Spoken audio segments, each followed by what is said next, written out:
মানুষকে মুসলমান বানানো আমি রাসূলের কাছে তার থেকে বহু প্রিয়। তা আপনারা তো মুসলমান, এজন্য শব্দ চেঞ্জ করছে। লা ইসলাহু রাজুলিন ওয়াহিদিন, এক ব্যক্তির সংশোধন হয়ে যাওয়া। একজন জাহান্নামের পথের পথিক যদি তার ভুল বুঝতে পেরে জান্নাতের পথের দিকে হাঁটে, আমার আর আপনার কথা বা কাজের দ্বারা। তো আমি জানি না নসিবে কি লেখা আছে। আমার কারণে যদি কোনো ভাই জান্নাতি হয়, আশা করা যায় আমিও জান্নাতি হব।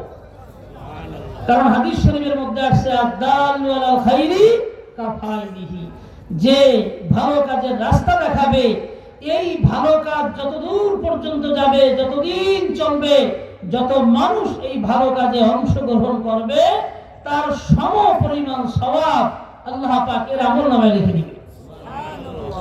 এই কারণে কিতাবে লেখছে, এই যে পৃথিবীর প্রথম মার্ডার হয়েছিল হাবিল আর কাবিলের ঘটনা, ওয়াতলু আলাইহিম আবনা ইবনে আদম, আচ্ছা নাবা ইবনে আদম, ওই আদমের দুই সন্তান হাবিল আর কাবিলের সেই ঘটনা হে নবী মুহাম্মদ সাল্লাল্লাহু আলাইহি ওয়াসাল্লাম আপনি পড়ে শোনান। কি হয়েছিল?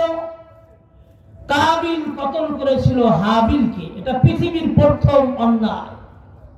কিসের উপরে ভিত্তি করে? হিংসার বশবর্তী হয়ে। কাবিলের কোনো হিংসা ছিল না, হাবিলের, কাবিলের হিংসা, তার কোরবানি কবুল হয় নাই। কারো কিছু কবুল হওয়া না হওয়া এটা নিতান্তই আল্লাহ পাকের ইচ্ছা।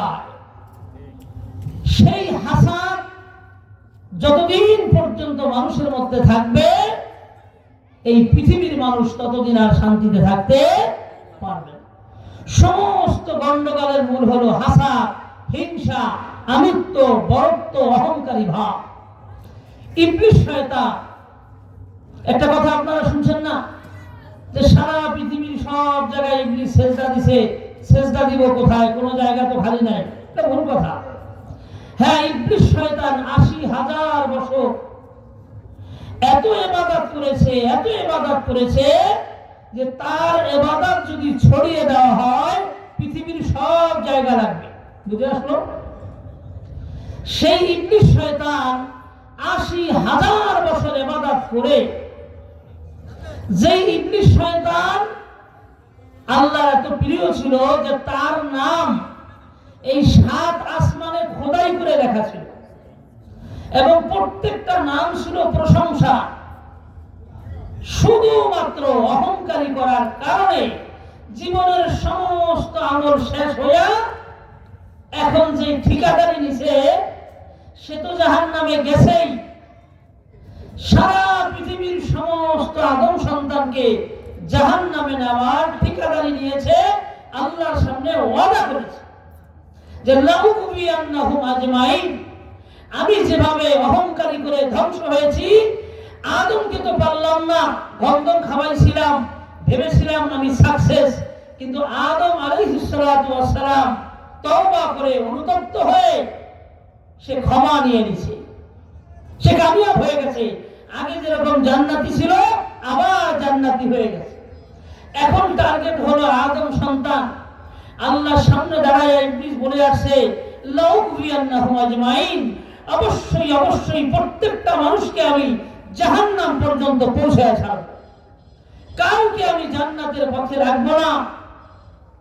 কাউকে দুনিয়ার লোভ দিয়ে, অতিমাত্রার লোভের কারণে গুনাহ করবে, অতিমাত্রার দুঃসার কারণে গুনাহ করবে, অতিমাত্রার হিংসার কারণে গুনাহ করবে, অতিমাত্রার অহংকারী হওয়ার কারণে গুনাহ করবে।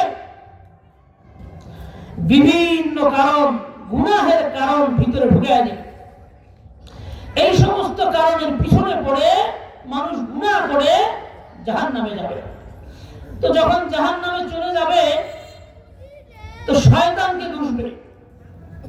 পরিষ্কার কোরআনে আছে, শয়তান আল্লাহকে বলবে আল্লাহ আমাকে একটু কথা বলার সুযোগ দেন। আল্লাহ বলবে আচ্ছা বলো। তখন শয়তান বলবে আচ্ছা তোমরা যারা পাপাচারে লিপ্ত হয়ে মনের খাহিশ পুরা করে জাহান্নামে গেছো, দোষ দিতেছো আমাকে, আমি কি তোমাদেরকে কোনোদিন স্টেজ বানাইয়া ওয়াজ করছি যে তোমরা জেনা করো? কথা বলেন না। মারামারি করো, কাটাকাটি করো, সুদ খাও, ঘুষ খাও, নামাজ পড়িও না, রোজা রাখিও না, মিথ্যা কসম খাও, ওজনে কম দাও, মালে ভেজাল দাও, এইরকম কোন ওয়াজ করেছি?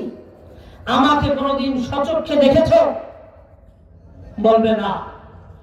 তাহলে ওয়াজ তো করছে আলেমরা, মাইকিং করে স্টেজ বানাইয়া আলেমরা ওয়াজ করছে, কোরআন হাতে নিয়ে নিয়ে তোমাদের পায়ে হাত রেখে একজনে গরম আর একজনে নরম সুর দিয়ে, সুর ছাড়া শক্ত গরম নরম কত ভাষায় তোমাদেরকে বুঝিয়েছে।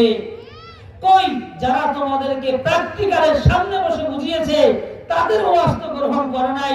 তাদের ওয়াজ গ্রহণ করলে তোমরা জান্নাতে যাইতা। আমাকে দেখলা না, কোনোদিন সাক্ষাৎ হইল না। আমি কোনোদিন কোন মাহফিলের প্রধান অতিথি তো দূরের কথা, বিশেষ অতিথি হইয়াও তোমাদেরকে পাপের কথা বলি নাই। আজকে বলতেছো আমি তোমাদেরকে গুনাহ করাইছি। কথা বুঝেন নাই? তখন বলবে আল্লাহ তাহলে গুনাহ করাইছে নফসে, কিসে? আল্লাহ তখন বলবে তোমার মধ্যে দুইটা ক্ষমতা ছিল, একটা ছিল রূহ আর একটা ছিল নফস। তুমি যখন কোন অন্যায় করতে সর্বপ্রথম তোমার ব্রেনে একটা মেসেজ আসতো, এটা করা ঠিক হবে না। ওই মেসেজটা প্রথমে আসতো রূহের পক্ষ থেকে। তুমি রূহের দাওয়াত গ্রহণ না করে তুমি গুনাহ করেছো, গুনাহের মজায় মজা। কিসে? তাহলে আসে দুইটা জিনিস, একটা হলো গুনার মজা আর একটা হলো গুনার সাজা। এমন কোন পাপ আছে যেই পাপের সাজা এই পাবলিকের জানা নাই? কথা বলেন। নামাজ রোজার সূক্ষ্ম মাসলা নাও জানা থাকতে পারে, মিথ্যা কথা যে কবিরা গুনাহ এটা কি পৃথিবীর কোন মুসলমানের অজানা? কিন্তু মানুষ কি মিথ্যা কথা ছাড়ে? সুদ খাওয়া হালাল না হারাম এই প্রশ্ন কেউ করছে কোনদিন? সুদ যে জঘন্য হারাম সবাই জানে, তারপরও খায়। কথা বলেন। তাহলে কি মানুষ জানে না দেখে খায়? না জেনে বুঝে দুনিয়ার লাভ দেখে গুনাহের পিছনে একটা মজা আছে, ওই মজার অনুসরণ করেছে। কিন্তু তাকে মেসেজ দেওয়া হয়েছে এর পিছনে সাজাও আছে। ওই সাজার কথাটা মনের মাঝে এনে দিত রুহু, কিন্তু এড়ায়া যাইত। এটাকে বলা হয় বুঝিয়া বলে বুঝে না। চোখের সামনে ছোট্ট একটা মেয়ে 14-15 বছর কেবল জীবন শুরু, তার জানাজা পড়লাম। এরপরে যদি আমি আমার জানাজার ফিকির না করি, এরপরে যদি ধরে নেই আরো 70 বছর বাঁচবো, এখনো সময় হয় নাই নামাজ ধরার, এখনো সময় হয় নাই তওবা করার, তাহলে কি আমি দেখিয়া দেখলাম না দেখিয়া না দেখার ভান করলাম? কথা বলেন। তো যারা দেখিয়া দেখে না, বলেন, যারা বুঝিয়া বোঝে না মানে শিক্ষা নেয় না, আর যারা শুনিয়া শোনে না। কি শোনে? আজান শুনছে, 5 ওয়াক্ত নামাজে আজান কেন হয়? হাইয়া আলাস সালাহ, নামাজের দিকে আসো। এই ডাকটা মুয়াজ্জিনের জবানে উচ্চারিত হলেও আসলে ডাকটা কার? শরীয়ত যার, নামাজ যার, সিজদা যার, রুকু যার, কোরআন যার, মসজিদ যার, এই আজানের ধ্বনি তার। এটা শুনিয়াও শোনে না। তো আল্লাহ বলেন আমি আমার বান্দাকে বড় আদর করে বানিয়েছি জান্নাতে দেওয়ার জন্য। কাউকে আমি জাহান্নামের জন্য বাধ্য করি না। আমার টার্গেট হলো সকলেই জান্নাতে যাবে। তবে কিছু মানুষ আছে যারা দেখিয়া দেখে না। আমার পথ দেখানোর পরে, জান্নাতের পথ দেখানোর পরেও যারা দেখিয়া দেখে না, শুনিয়া শোনে না, বুঝিয়া বুঝে না, শুধুমাত্র তারাই জাহান্নামের লাকড়ি হবে। ওকুদুহান নাস ওয়াল হিজারা। আমরা যে গ্যাসের চুলায় পাক করি সেখানে আমাদের আগুনের উৎস কি? গ্যাস। লাকড়ির চুলায় পাক করি, আগুনের উৎস কি? লাকড়ি। আল্লাহ বলেন উকুদুহান নাসু ওয়াল হিজারা, আমি যে জাহান্নামের চুলা বানাইছি সেই জাহান্নামের আগুন চিরদিন জ্বলবে। আগুন আমি জ্বালাবো কি দিয়া? আমার সেই চুলার লাকড়ি কি? শুনে রাখো, উকুদুহান নাসু ওয়াল হিজারা, আমার সেই চুলার লাকড়ি হলো মানুষ আর পাথর। মানুষ আর পাথর। হুজুর, প্রশ্ন হয় পৃথিবীতে কত পাথর আছে? জাহান্নামের সেই চুলার পাথর হবে কোন পাথর? পৃথিবীতে কত শ্রেণীর মানুষ আছে? জাহান্নামের সেই চুলা লাকড়ি হবে কোন মানুষ? এখানে আপনারা যারা কোরআনের সামনে বসছেন, আমার বিশ্বাস আপনারা জাহান্নাম থেকে মুক্তি পেয়ে জান্নাত পাওয়ার জন্যই বসছেন। জাহান্নামের লাকড়ি হতে চান না? কে কে হাত উঠান। তাহলে আমি কোরআন হাতে নিয়ে আল্লাহর কসম খেয়ে আমার আর দাড়ির সাথে আমার মনের একটা ব্যথা শেয়ার করি। আমার মনে অনেক দিন ধরে একটা কথা ঘুরপাক খাইতেছে, এই এলাকার মানুষকে যদি আমি জাহান্নাম থেকে বাঁচাইতে পারতাম। হুজুর, এই কথা আপনার মনে কেন ঘুরপাক খায়? আমার হাতে কোরআন, দিনে কতবার আমার মনে আসে আমি বুঝাইতে পারবো না। মানুষকে যদি আমি বুঝাইতে পারতাম যে মানুষগুলো জাহান্নামে যাচ্ছে, মানুষ গ্রান্টেড জাহান্নামী হয়ে যাচ্ছে। আহা, একটা মানুষ সে পৃথিবীতে যত টাকার মালিক হোক, যত ইজ্জতের মালিক হোক, যতদিন হায়াত পাক, এই পৃথিবীকে সে যতটা ব্যবহার করুক, যদি এমন হয় এই পৃথিবীতে জন্মের পরে মৃত্যু পর্যন্ত সে যা চাইছে তাই পেয়েছে, তার সমস্ত আশা পূরণ করা হয়েছে, গোটা পৃথিবীর বাদশা ছিল, যা মন চাইছে তা করেছে, কিন্তু শেষ ঠিকানা যদি হয় জাহান্নাম, এই লোকটার থেকে হতভাগা, তার থেকে বঞ্চিত লাঞ্ছিত, তার থেকে হত দরিদ্র, তার মতন অভাবী, তার মতন ক্ষতিগ্রস্ত আর কেউ না।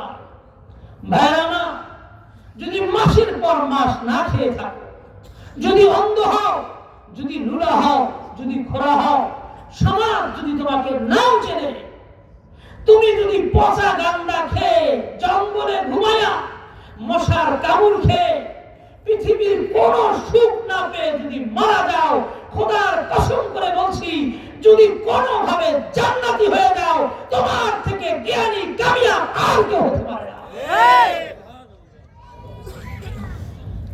আল্লাহ পাক পৃথিবীকে কেন বানিয়েছে? কুনতু কানসান মুখফিয়া, এক সময় পৃথিবী ছিল না, চন্দ্র সূর্য আসমান জমিন গাছপালার তো প্রশ্নই আসে না, একমাত্র আল্লাহ ছিলেন, আর কিছু ছিল না। আল্লাহ বলেন কুনতু কানসান মুখফিয়া, আমি গোপন রহস্য ছিলাম। এরপরে আমি আমার প্রভুত্বকে, আমি যে সৃষ্টিকর্তা, কত কিছু সৃষ্টি করতে পারি, আমি যে দয়াশীল, মায়াশীল, ক্ষমাশীল, এবং আমার যে গুসা আছে, ক্রোধ আছে, আমি যে পরাক্রমশালী, আমি যে ওয়া আলা কুল্লি শাইইন কাদির, আমি যা চাই তাই করতে পারি। আমার সৃষ্টির সৌন্দর্যের শেষ নাই, আমার ক্ষমতার শেষ নাই, আমি আল্লাহর কোন ধরনের কোন ত্রুটি নাই। আমি সুবহান, আমি সমস্ত ত্রুটি থেকে পবিত্র, সমস্ত দুর্বলতা থেকে পবিত্র। পৃথিবীর যত বড় বীর বাহাদুর হোক, সে ঘুমের কাছে পরস্ত। সে নিজে যত ভালো খাক, যত প্র্যাকটিস করুক, সে বলবে আমি ঘুমাবো না, তখন যে তার নিথর দেহ পড়ে থাকবে কোথায় সে নিজেও জানবে না। আল্লাহ বলে একমাত্র আমি ঘুম এবং নিদ্রার ভাব আমাকে স্পর্শ করতে পারে না। কিন্তু পৃথিবীর এমন কে আছে যার উপর দিয়ে এই অন্ধকার রাত্রি না যায় এবং যার সব কিছু স্তব্ধ করে না দেয়? একমাত্র আমি আল্লাহ। ঘুম এবং ঘুমের কোন প্রভাব, কোন দুর্বলতা আমার সত্তার মধ্যে নেই। পৃথিবীর এমন কি আছে যে সে বলবে আমি আর খাবো না, কিন্তু আমার শক্তি বহাল থাকবে কেউ নাই। আল্লাহ বলে একমাত্র আমি, খাদ্য আমার প্রয়োজন হয় না। আল্লাহ আগুন, পানি, মাটি, বাতাস এগুলা দিয়া সৃষ্টি হন নাই। আল্লাহকে কেউ সৃষ্টি করে নাই, বরং আল্লাহ সব সৃষ্টি করেছেন। লাম ইয়ালিদ ওয়া লাম ইউলাদ, আল্লাহ কারো থেকে জন্ম নেয় নাই যে তার বাবা থাকবে, কাউকে জন্ম দেয় নাই যে তার সন্তান থাকবে। আল্লাহুস সামাদ, আল্লাহ পবিত্র, এক সত্তা, সমস্ত দুর্বলতা থেকে পবিত্র। তার সত্তার ভিতরে দুর্বলতা বলতে কিছু না। এ আল্লাহ এক সময় একা ছিলেন, কিছু ছিল না। লা ইয়াবকা ইল্লা ওয়াজহু, আমার একটা সময় আসবে কিচ্ছু থাকবে না, এক আল্লাহ থাকবে। এই পৃথিবী থাকবে না, পৃথিবীর জালেম বাদশা থাকবে না, তার মসনদ থাকবে না, ছোট্ট একটা মানুষের অহংকারী থাকবে কোথা থেকে। আল্লাহ পাক সব মেরে ফেলবেন, হাসরের ময়দান কায়েম করবেন। আল্লাহ আওয়াজ দিবে আইনাল জামাতেরা, কোথায় সেই অহংকারীরা, কোথায় সেই জালেম বাদশারা। আল্লাহ পাকের কোন আওয়াজের উত্তর দেওয়ার মতো কিচ্ছু থাকবে না। ভাইরা, তাহলে আমরা ছিলাম না, বলেন আল্লাহ সৃষ্টি করেছেন, আবার আমরা কেউ থাকবো না। এই আসমান এভাবে থাকবে? ভাবছেন আপনি মারা যাবেন, আসমান থেকে এভাবে থাকবে না। ইজাস সামাউন ফাতারাত, এই আসমান টুকরা টুকরা হয়ে জমিনে পড়ে যাবে। এই পাহাড়গুলো এভাবে থাকবে না, এই সমস্ত পাহাড় তুলার মতো উড়বে। আল্লাহ পাক একজন ফেরেশতাকে দাঁড় করিয়ে রেখেছেন, কি নাম তার? ইসরাফিল আলাইহিস সালাতু ওয়াস সালাম। তার সিংহার ফুৎকারের সাথে সাথে এই পৃথিবীর সব কিছু তার কাছে মাকড়সার বাসার মতো মনে হবে, সব ভেঙে একাকার হয়ে যাবে। হাসরের ময়দান কায়েম হবে, কারো কোনো আমার আর আমি বলার সুযোগ থাকবে না। এজন্য হাসরের ময়দানে মানুষ যখন উঠবে, খতনাবিহীন উঠবে, মুসলমানি ছাড়া উঠবে। মাথা থেকে পা পর্যন্ত একটা সুতাও থাকবে না, সমস্ত নারী পুরুষ উলঙ্গ থাকবে, যেভাবে জন্মগ্রহণ করছে সেভাবেই উঠবে। স্বয়ং রাসূল সাল্লাল্লাহু আলাইহি সাল্লামের স্ত্রীগণ, হুজুরের কলিজার টুকরা আমাদের মাগণ, আল্লাহ রাসূলের বিবিগণ উলঙ্গ হয়ে উঠবে হাসরের ময়দানে, তাদেরও কোনো কাপড় থাকবে না। আম্মাদের আয়েশা সিদ্দিকা রাদিয়াল্লাহু আনহা এই হাদিস শোনার পরে নিজে নিজে লজ্জিত হয়ে আল্লাহ রাসূলকে বললেন, ইয়া রাসূলুল্লাহ, আমাদের এই গলার শব্দ কোনো পুরুষ শুনে নাই, আর আমাদের এই শরীর হাসরের ময়দানে উলঙ্গ থাকবে। আল্লাহ রাসূল বললেন, আয়েশা, হ্যাঁ এটাই সত্য কথা, এর নাম হাসরের ময়দান। তবে মাসআলা এর থেকে বহু কঠিন। কি ভেবেছো কেউ কারো লজ্জার স্থান দেখে ভাববে? মানুষের তো হুঁশই থাকবে না। ওতারা নাসা সুগারা, হে নবী আপনি দেখবেন মানুষগুলো উম্মাহ, প্রথম সিংহায় ফুট দেওয়ার সাথে সাথে উম্মাহ হয়ে যাবে। মানুষ টেনশনে ঘামতে শুরু করবে, কারো ঘাম হাঁটু পর্যন্ত, কারো ঘাম মাজা পর্যন্ত, কারো ঘাম গলা পর্যন্ত। খোদার কসম, মুহাম্মদুর রাসূলুল্লাহ নবুয়তের আগেও মিথ্যা বলেন নাই, এই নবী নবী হওয়ার পরে মিথ্যা বলতে পারেন না। মানুষ তার নিজের ঘামের ভিতরে সাঁতরাইতে থাকবে, কোন কিনারা পাবে না। সাহাবীরা প্রশ্ন করলেন, ইয়া রাসূলুল্লাহ, একজন মানুষ টেনশন যুক্ত হয়ে সে ঘামতে থাকবে, আর ঘামের কারণে সেই ঘাম তার থুতনি পর্যন্ত চলে আসবে, তার মাথার উপর দিয়ে উঠবে, ঘামের ভিতরে হাবুডাবু খাবে, এটা কিসের ঘাম? আল্লাহ রাসূল বললেন, এটা তার পাপের ঘাম। যে যেই পরিমাণ পাপী হবে সে ওই পরিমাণ ঘামবে। তো তার ঘাম দিয়া তো লজ্জার স্থান ঢেকে যাবে, বুঝে নেওয়া হবে। হাসরের ময়দানে মানুষের হুঁশ থাকবে না। আপনি যদি খবর পান আপনার বাড়িতে আগুন লেগেছে, আপনার সন্তান, বিবি, বাচ্চা সব মারা গেছে, এই খবর পায় যখন দৌড় মারবেন, আপনার সামনে কোনো সুন্দরী নারী উলঙ্গ হয়ে থাকলে আপনার অনুমতি থাকবে? কথা বলেন, থাকবে? ভাই, সেটা তো হাসরের ময়দানের কথা। একটু দুনিয়ার কথা বলি, আমার কথাই বলি। আমার হাতে কোরআন।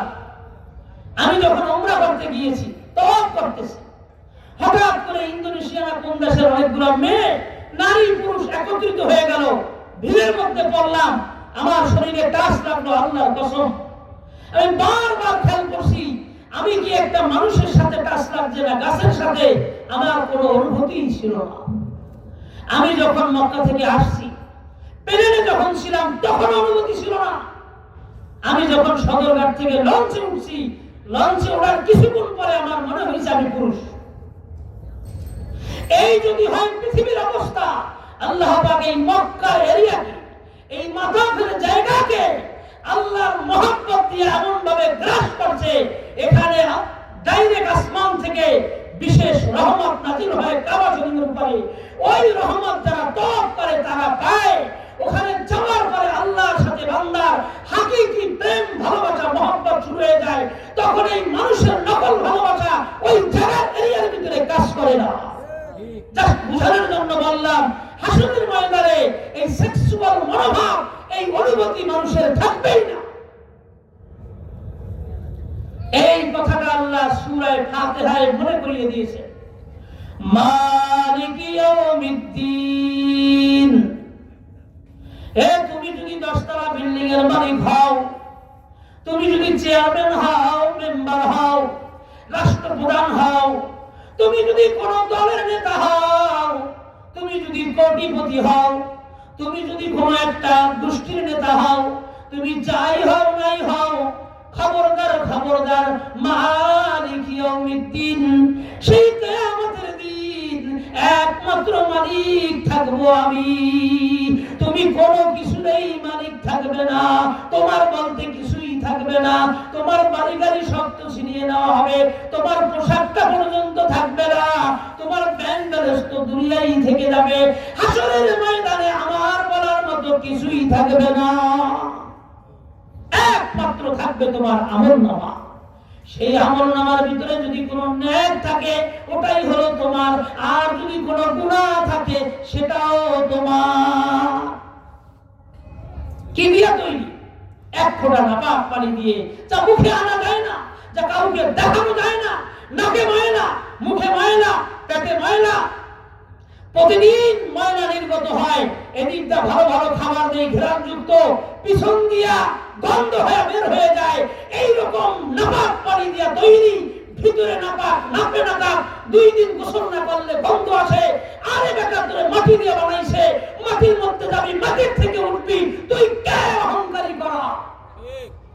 তোর দ্বারা অহংকারী বানায়। কোথায় বসে অহংকারী করো? তোরে পাঠাইছে কি জন্য, আর তুই করতেছিস কি? কেন আমার মনে বারবার আসে, মানুষগুলাকে যদি জাহান্নাম থেকে বাঁচানো যাইত। হে যুবকেরা, হে মা বোনেরা, দরদ মাখা কথাগুলো একটু শোনো। তুমি যাই করো, খুব বেশি দিন করতে পারবে না। তোমার আশ্রয় আসার সাথে সাথে তোমার সমস্ত পরিচয় মুছে যাবে, তোমার অহংকারী সব মুছে যাবে, তোমার কৃতকর্মই তোমার কামাই। সুতরাং কোথায় রওনা দিচ্ছ? তুমি ভেবেছো কবরে যাচ্ছ, মাটির ভিতরে? না, ইন্না লিল্লাহি ওয়া ইন্না ইলাইহি রাজিউন। এটা তো জাস্ট চোখের দেখা, মাটির মধ্য দিয়ে আমরা মূলত যাচ্ছি কোথায়? আল্লাহর কাছে। কোথায়? কোথায়? ইয়া আইয়াতুহান নাফসুল মুতমাইন্নাহ ইরজিই ইলা রাব্বিকি রাদিয়াতাম মারদিয়াহ ফাদখুলি ফি ইবাদি ওয়াদখুলি জান্নাতি। আল্লাহ এই বড়িকে ডাক দেয় নাই, কারণ আজকে কবরে রাখবো, কালকে বড়ি পোকে খাবে। আল্লাহ ডাক দিছে রূহকে, ইয়া আইয়াতুহান নাফসুল মুতমাইন্নাহ, হে পবিত্র সত্তা, মায়ের পেট থেকে যখন তোকে দুনিয়ায় পাঠাইছিলাম, তুই বড় নিষ্পাপ ছিলি, বড় পবিত্র ছিলি। আমি তোকেই ডাকছি, এই পৃথিবীতে তোরে পাঠাইছিলাম আমার ইবাদত করার জন্য। মানুষের মাঝে ভালোবাসা ছড়ানোর জন্য, আমার বান্দাদেরকে শান্তি দেওয়ার জন্য, মানুষ তো দূরের কথা কোন প্রাণী যাতে তোর দ্বারা কষ্ট না পায় এই জন্য তোরে পৃথিবীতে পাঠাইছিলাম। আমি যেভাবে পবিত্র পাঠাইছি আমার কাছে যদি আইতে হয় ওইভাবে পবিত্র অবস্থায় আবি। খবরদার নাপাক হয়ে আসিস না, অপরাধী হয়ে আসিস না, আমার আদালতের আমার কাঠগড়ার আসামি হইয়া আমার দিকে রওনা দিস না। পবিত্র হয়ে আল্লাহর কাছে যেতে হবে। রাসূল সাল্লাল্লাহু আলাইহি ওয়াসাল্লামকে জিজ্ঞেস করছে পৃথিবীর ভিতরে সবচেয়ে উত্তম মুসলমান কে? আল্লাহ রাসূল বলেছেন যার জবানের দ্বারা হাতের দ্বারা কেউ কোনোদিন কষ্ট পায় না। আমার নবীকে কষ্ট দিয়েছে, পাথর মেরেছে, থুথু মেরেছে, কাটা পিছিয়েছে, উটের ভুঁড়ি নামাজ পড়া অবস্থায় মাথার উপরে চেপে দিয়েছে, রাসূলের সুন্দর চেহারাকে কালিমা যুক্ত করেছে, হুজুরের পবিত্র শরীরকে মায়না যুক্ত করেছে। আল্লাহ রাসূল প্রতিশোধ দিবে দূরের কথা, বদদুয়া পর্যন্ত দেয় না। কি শিক্ষা দিয়ে গেছে আমাদেরকে, আমরা করতেছি কি? মক্কায় দুইটা গোত্র ছিল আউস খাজরাজ। কোরআন তাদের ইতিহাস তুলে নিয়ে আসছে। আউস খাজরাজ মারামারি করত যুগের পর যুগ। আরবের ইতিহাস কি ছিল? মারামারি, কাটাকাটি, গোষ্ঠী গোষ্ঠী বাস লেগে থাকতো, এদিকে মদ এদিকে নারী, এই ছিল আরব। আল্লাহ পাক মেহেরবানি করে এই আরবের বর্বর লোকগুলোকে জান্নাতে নেওয়ার জন্য একজন আদর্শবান আখলাকওয়ালা নবী প্রেরণ করলেন। সেই নবী যা বলল, যারা একথা স্বীকার করো লা ইলাহা ইল্লাল্লাহ মুহাম্মাদুর রাসূলুল্লাহ, এক আল্লাহ যারা বিশ্বাসী, আর আমি নবী মুহাম্মদকে যারা নবী মানো, তোমরা প্রত্যেকে ভাই ভাই, আল মুসলিমু আখুল মুসলিম, এক ভাই আরেক ভাইয়ের দিকে অস্ত্র তাক করতে পারে না। সুতরাং আল্লাহ রাসূল তাদেরকে বুঝাইলেন, সালাম দাও, আসসালামু আলাইকুম ওয়া রাহমাতুল্লাহ, শান্তির বাতাস ছড়াইয়া দাও। যখনই কোনো মুসলমান ভাইয়ের সাথে দেখা হবে সাথে সাথে তাকে দোয়া দাও, আসসালামু আলাইকুম ওয়া রাহমাতুল্লাহ, আপনার উপরে আল্লাহ প্রদত্ত শান্তি এবং বরকত নাযিল হোক। তুমিও সাথে সাথে বলো, এভাবে শান্তির সমাজ গড়ো, মুসলিম ভাই ভাই হয়ে থাকো। তো দুই গ্রুপ তো মারামারি করতো, তারা তো জানতো না যে জান্নাত সামনে জাহান্নাম সামনে, আমরা এখানে চিরদিনের না। তারা গায়ের ক্ষমতা, শরীরের ক্রোধ, গোসা আটকে রাখতে না পাইরা মারামারি করতো। কাদের ইতিহাস বলতেছি? আরবের আউস খাজরাজ দুই কাফের গোত্রের কথা।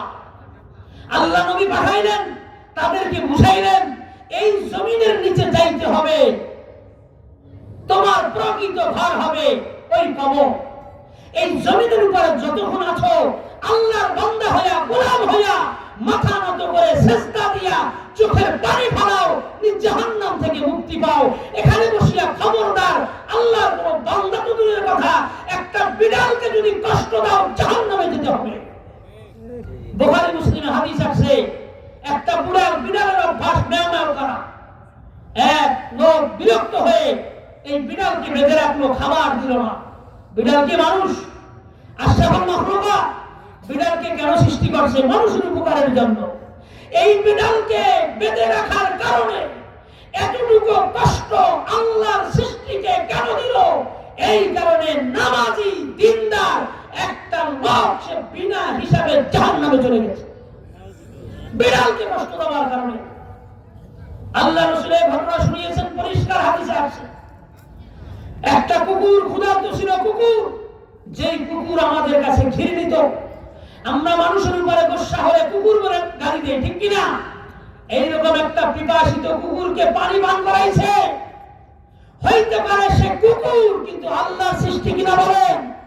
কুকুরের প্রতিও আল্লাহর ভালোবাসা আছে কিনা? আল্লাহ শুধু দেখে কার কি আচরণ। এগুলা সব আমলনামায় লেখা হইতেছে, এর হিসাব হবে, বিচার হবে। ওই কুকুরকে পানি পান করাইছে, সে আল্লাহর ওলি ছিল না।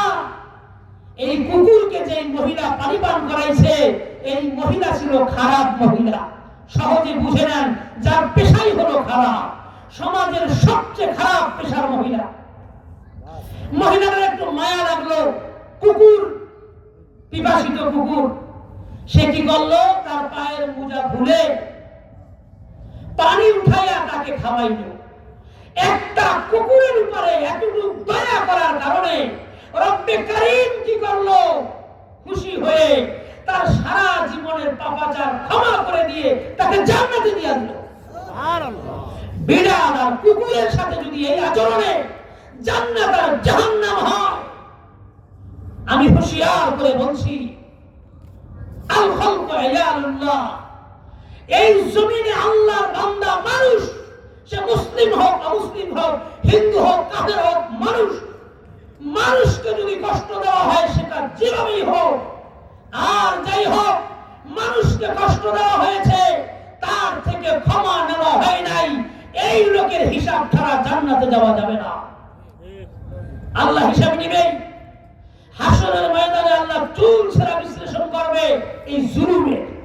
সুতরাং আমি মুসলিম কখন, যদি আমার জবানের দ্বারা, হাতের দ্বারা, অঙ্গ প্রত্যঙ্গের দ্বারা আমার প্রতিবেশী, আমার এলাকাবাসী, আমার মুসলিম ভাই যদি নিরাপদ থাকে তাহলেই আমি মুসলিম। আর যদি আমার দাড়ি থাকে, টুপি থাকে, নামাজি হই, হাজি হই, আমি যাই হই না কেন, আমার দ্বারা যদি আল্লাহর সৃষ্টি আশরাফুল মাখলুকাত মানুষ কষ্ট পায়, আমার খবর আছে। এই ব্যাপারে কিছু ঘটনা বলে কোরআন হাদিসের কিছু দিক নির্দেশনা দিয়ে আলোচনা শেষ করব। ভাইরা আমার, কোরআনুল কারীমে এক জায়গায় আল্লাহ বলেন, ভালো করে খেয়াল করেন, وَمَن يَقْتُلْ مُؤْمِنًا مُتَعَمِّدًا, কেউ যদি কোন মুসলমানকে মেরে ফেলে ইচ্ছাকৃতভাবে, কেউ যদি কোন মুসলমানকে ইচ্ছাকৃতভাবে মেরে ফেলে, ফাজাযাউহু জাহান্নাম, আরবি না বুঝলেও একটা শব্দ শুনছেননি ভাইরা আমার, এটা হলো সূরাতুন নিসা। কোন সূরা? সূরা নিসার 52 নম্বর আয়াত। وَمَن يَقْتُلْ مُؤْمِنًا مُتَعَمِّدًا, যে কেউ কোন মুমিনকে, কোন মুসলমানকে ইচ্ছাকৃতভাবে মেরে ফেলবে, ফাজাযাউহু জাহান্নাম, আল্লাহর কোরআনে এক চুল পরিমাণ ভুল নাই, আল্লাহ বলে তার প্রতিদান হলো জাহান্নাম। নাউযুবিল্লাহ বলেন। খালিদান ফিহা, চিরদিন থাকবে ওই জাহান্নামে, চিরদিন। খালিদান মানে হলো কত হাজার কোটি বছর থাকবে, আল্লাহ ছাড়া কেউ জানে না। এই হলো এক নম্বর শাস্তি। এটা হাদিস পড়ছি না, আপনি বলবেন হাদিসটা জাল, এটা আমি সূরা নিসা পড়তেছি, সূরা নিসা। আল্লাহ বলেন, কেউ যখন এক ফোঁটা নাপাক পানি দিয়া আমি যেই বান্দাকে একটু একটু করে তিলে তিলে গড়াইছি, আমার এই আদরের বান্দাকে যে হত্যা করবে তার একমাত্র ঠিকানা জাহান্নাম। বলবেন হুজুর, ভালো মানুষ তো মরে না, খারাপ মানুষ মরে। কত খারাপ মানুষ, কত খারাপ মানুষ যদি পাপ করে থাকে, আল্লাহর কাছে করেছে, এই মানুষ পাপ করতে করতে এই জমিনকে বিরক্ত করে ফেলে।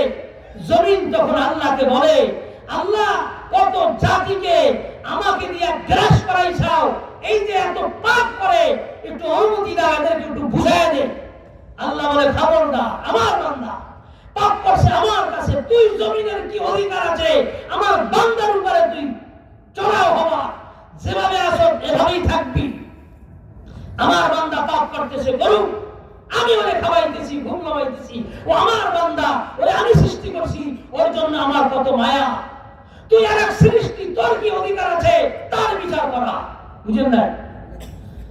আল্লাহ নিস্তব্ধ করে দেয় জমিনকে, সাগর উত্তাল হয়ে আল্লাহর কাছে প্রস্তাব দেয়, কত জাতিকে প্লাবিত করা হয়েছে, এই নাফরমানদের এলাকায় আমি একটু যাইতে চাই, আল্লাহ অনুমতি দাও, আমি তাদেরকে বুঝাই নাফরমানির মজাটা। আল্লাহ সাগরকে বলে, যেখানে আছো ওখানে থাক, এ আমার বান্দা, আমি অপেক্ষায় আছি বান্দা আমার দিকে ফিরে আসবে।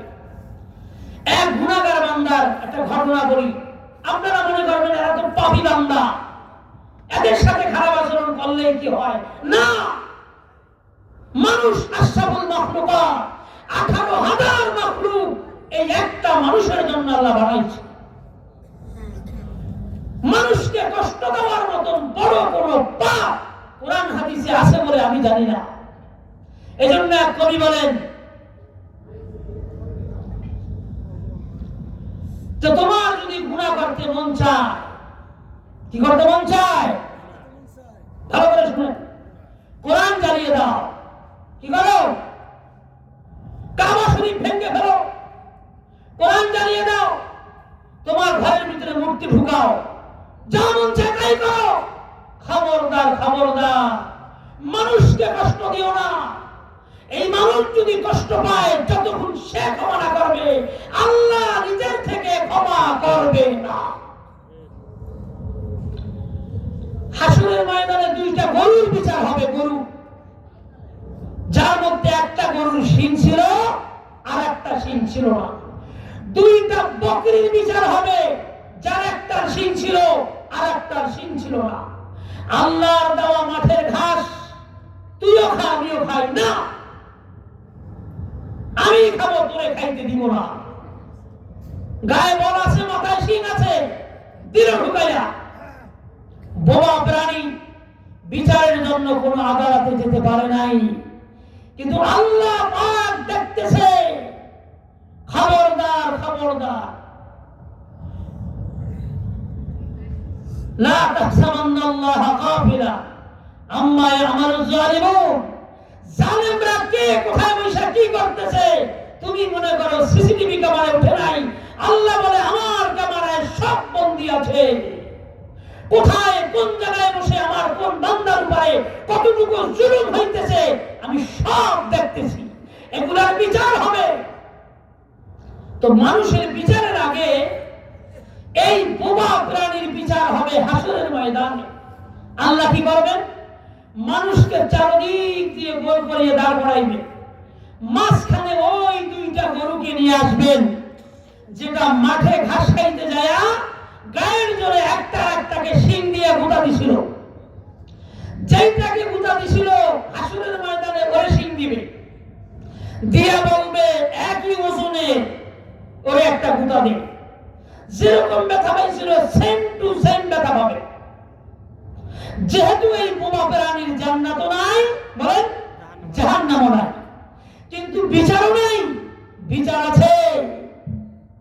এইভাবে দুইটা বকরিকে ডাক দিবে, দুইটা মোরগকে ডাক দিবে, দুইটা কুকুরকে ডাক দিবে।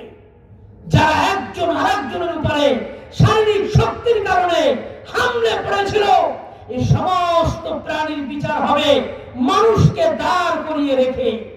মানুষ শুধু তাকাইয়া তাকাইয়া বিচারগুলা দেখবে। লাস্টে যখন এই সমস্ত জালেম প্রাণীর বিচার হয়ে গেল, তখন আল্লাহ বলবে কুম তুরাবা, তোদের যেহেতু জান্নাতও নাই জাহান্নামও নাই, যা তোরা ভস্ম হয়ে যা, মাটি হয়ে যা। তখন তারা উধাও হয়ে যাবে, মাটি হয়ে যাবে। বুঝে না মনে হয়? তখন জালেমরা যারা মানুষকে মেরেছে, মানুষকে কষ্ট দিয়েছে, গালি দিয়েছে, রক্তপাত করেছে, যাদের ব্যবহারের দ্বারা মানুষ কষ্ট পাইত, ও সমস্ত জালেম হাসরের ময়দানে মনে মনে বলবে হায়, এই বোবা প্রাণীর যদি এমন বিচার হয় আমার জানি কি বিচার হবে। কাফেরেরা যারা বর্তমান পৃথিবীর মুসলিম রাষ্ট্রগুলোকে ধ্বংস করেছে, এই ইসরায়েল সহ এই পশ্চিমা জালেমরা একসাথে বলে উঠবে ইয়া লাইতানি কুনতু তুরাবা।